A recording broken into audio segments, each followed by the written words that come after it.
நிறைய விஷயங்களை எங்களுக்கு எடுத்து வச்சிங்க. கடைசியா ஒரு கருத்து ஏதாச்சும் நம்ம மக்களுக்காக சொல்லணும்னா நீங்க சொல்லலாம். குறிப்பா நாம சொல்றோம் தியானம் என்றால் வயதுக்கு அப்பாற்பட்டது, அதாவது 60 வயசுக்கு மேலதான் தியானம். அதுக்கப்புறம் இது இந்த சூழ்நிலைக்கு இது தேவையில்லை, லெஸ் ப்ரியாரிட்டி, இந்த மாதிரிலாம் நம்ம நினைச்சிட்டு இருக்கோம். நான் அடிப்படையில் 60 வயதுக்கு மேல தியானம் தேவையான கஷ்டம். ஏன்னா வாழ்க்கை பாதையில ஒரு பயணத்தை ஆரம்பிக்கும் பொழுதுதான் நான் எங்க போகணும், எப்படி போகணும், எவ்வளவு நேரத்துல போகணும் தெரிஞ்சா மட்டும்தான் அந்த பயணம் நல்லபடியா இருக்கும். நான் 60 வயசு தாண்டி என்னோட பயணத்தை முடிக்கிற நேரத்துல போய் நான் எப்படி போகணும், என்ன பண்ணணும், சரியான பாதை தெரிஞ்சா கூட நம்ம போயிட்டு வர்றதுக்கு நம்ம கிட்ட எனர்ஜி கிடையாது. அந்த மாதிரி இருக்கிறதுனால வாழ்க்கையை ஆரம்பிக்கும் பொழுதே நாங்கள் அதுக்காக குழந்தைகளுக்கெல்லாம் கூட இந்த பயிற்சி கொடுத்துட்டு இருக்கிறோம். குழந்தைகள் என்றால் யார் யார் புரிந்து கொள்கிறார்களோ அவர்களுக்கு. ஸோ அதனால வாழ்க்கையை ஆரம்பிக்கும் பொழுதே யாராக இருந்தாலும் அவருடைய வாழ்க்கை மகிழ்ச்சிகரமாக மாற்ற வேண்டும் என்றால் வாழ்க்கை பற்றி புரிந்து அதை நடைமுறையில் கொண்டு வரும் பொழுது நம்முடைய வாழ்க்கை மகிழ்ச்சி கொடுக்கும். இந்த மகிழ்ச்சி கிடைக்கும் பொழுதே நம்முடைய எனர்ஜி இன்க்ரீஸ் ஆகும். எந்த ஒரு காரியத்தை செய்யும் பொழுதும் மகிழ்ச்சியோட செய்தோம்ன்றால் அது எனர்ஜி அதிகமாகும். நீங்க வீட்டுல ஒரு குழந்தைய கூப்பிட்டு, அம்மா கூப்பிட்டு, ஏப்பா ஒரு கடைக்கு போய் இந்த பொருள் வாங்கிட்டு வாப்பா, காஃபி பவுடர் இல்லப்பா, காஃபி போடணும்ப்பான்னு அர்ஜென்ட் சொன்னா கூட அவர் பல சாக்குகள் சொல்வார்.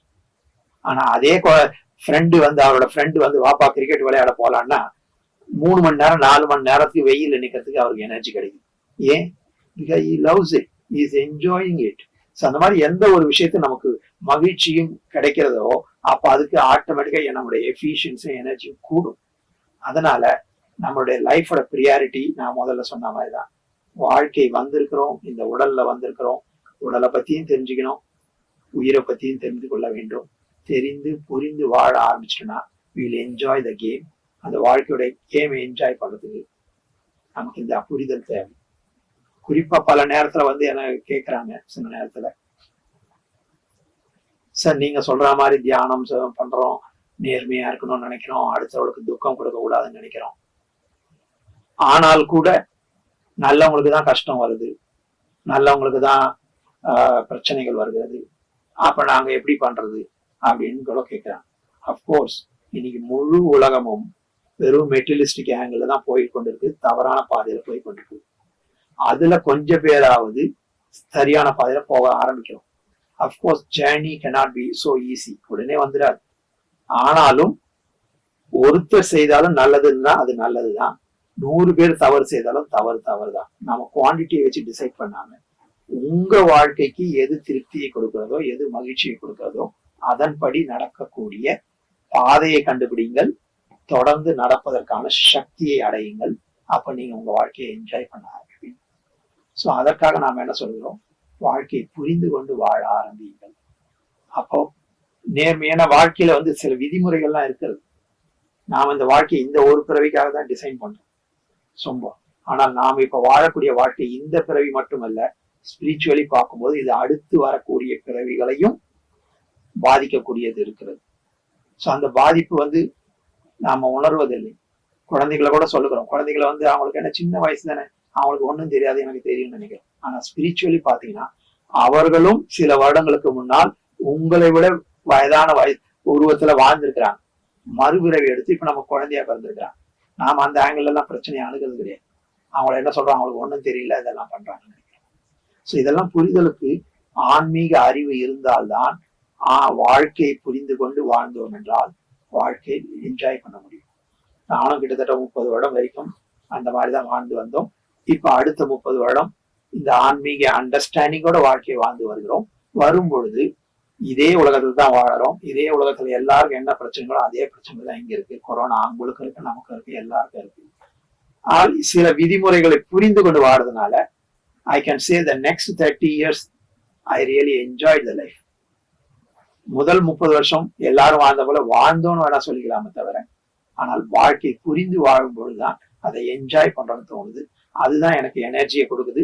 தொடர்ந்து பிரச்சனைகள் வராம இருக்காது, வரும்.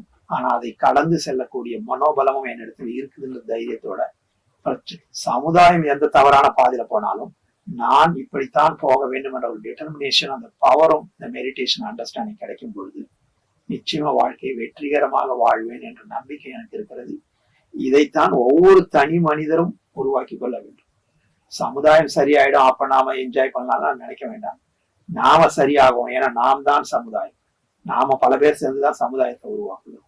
சமுதாயத்துல நீங்கிற எல்லா நல்லதுக்கும் கெட்டதுக்கும் ஒவ்வொரு தனி மனிதனும் பொறுப்பா இருக்கிறான். சோ அந்த பொறுப்பை உணர்ந்து முதலில் என்னை நான் திருத்திக் கொள்வேன். அப்ப ஆட்டோமேட்டிக்கா உலகமே திருந்த ஆரம்பிக்கும். இல்லை என்றால் திருத்தப்படுவோம். அது ரொம்ப கஷ்டமா இருக்கும். நாமளா திருந்ததை விட திருத்தப்படுவது மட்டும். அதனோட விளைவுகள் தான் இன்னைக்கு பார்க்கிறோம். இயற்கை சீற்றங்கள், வார், டெரரிசம், இதெல்லாம் இதனோட காரணம் ஒவ்வொரு மனிதனும் குழந்தை பருவத்தில் ராங் இன்ஃபர்மேஷன்ஸ் எல்லாம் ஃபீட் பண்ணதை வச்சு அதனுடைய நம்முடைய கல்ச்சரே டிகிரேட் ஆகி அதனுடைய விளைவு இன்னைக்கு வெளியில வருது. ஸோ இதை சரி செய்யணும்னா நம்முடைய வாழ்க்கையை சரி செய்யணும். அதனால when I change, the world will change. So சுய மாற்றம் எனக்கு ஃபர்ஸ்ட் பெனிஃபிட்டை கொடுக்கும். அதன் மூலம் உலகத்துடைய மகிழ்ச்சிக்கும் நான் என்னுடைய சுண்டு வரலை கொடுக்கக்கூடியதா இருக்கும். ரொம்பவே அழகா எங்களுக்கு எக்ஸ்பிளைன் பண்ணீங்க. அதாவது நீங்க சொன்ன விதமே தெரியுது, நீங்க ஸ்பிரிச்சுவல்ல எவ்வளவு என்ஜாய் பண்ணி அதை வந்து வாழ்ந்திருக்கீங்கன்னு. கண்டிப்பா நாங்களும் அதை கடைபிடிச்சு நல்லபடியா வாழ்வோம். நன்றி, வணக்கம்.